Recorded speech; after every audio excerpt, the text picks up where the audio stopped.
Assalamualaikum. Nomi man saya است. من حاضر در شهر کیوتو زندگی میکنم. به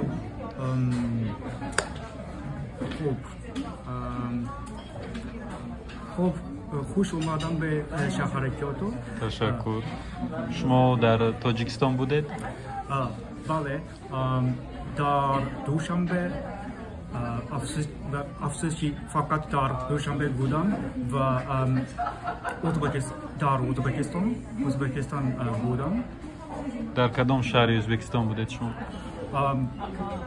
مثلا در بخارا و سمرقند و بله تاشکند. بسیار خوب. در تاشکند بودم.